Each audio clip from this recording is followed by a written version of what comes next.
Does the government work for us or do we work for the government? Have the 100 years of bloodshed that brought us empire also brought us freedom? Tonight, life in the shadow of empire. The 20th century really began on April 25, 1898, when Congress declared war against the Spanish Empire. The Spanish-American War was fought primarily over Cuba, and by the time the war was over, the formerly Spanish possessions of Guam, Puerto Rico, and the Philippines came under American control. Guam and Puerto Rico are still U.S. protectorates more than a century later, and the U.S. controlled and exploited the Philippines for over 50 years. The Spanish-American War was a war for empire, and from the deathbed of the Spanish Empire, the American Empire was born.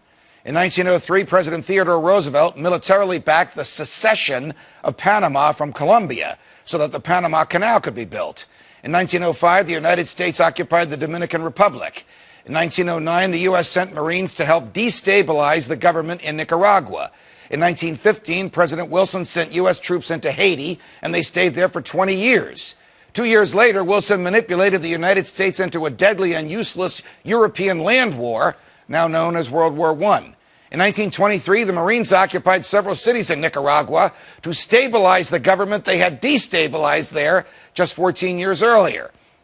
Then came World War II, a war born of the inequity of the conclusions of World War I, which placed such onerous burdens on the losers that it fomented the socio-political and economic instability that allowed the mass murderer Adolf Hitler to rise to power. We entered that war after President Roosevelt allowed the Pearl Harbor attacks to be executed. And though the American people, and especially the brave men and women who fought throughout Europe and the Pacific, the greatest generation, had the best intentions, their leaders in Washington did not. The end of World War II cemented the rise of the American empire. American soldiers had just died by the hundreds of thousands so that their gutless political leaders could deliver tens of millions of people across Eastern and Central Europe into the chains of communist oppression. You could say that the United Nations did it.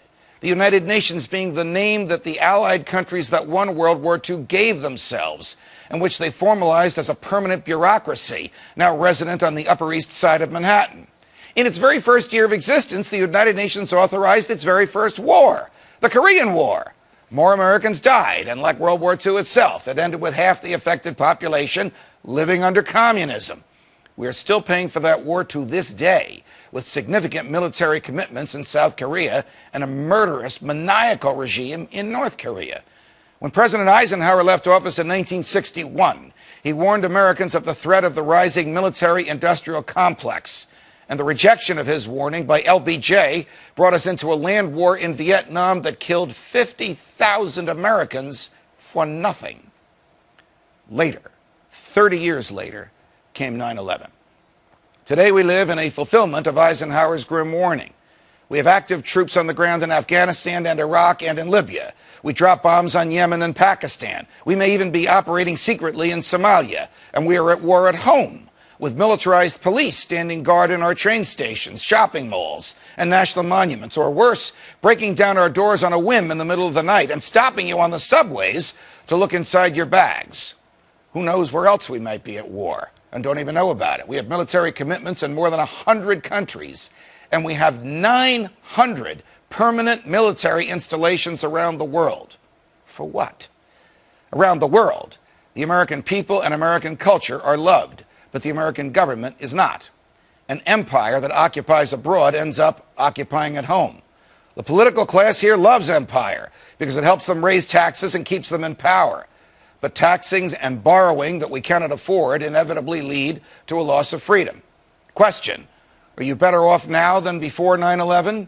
Are you more prosperous now than before 9/11? Are you freer now than before 9/11?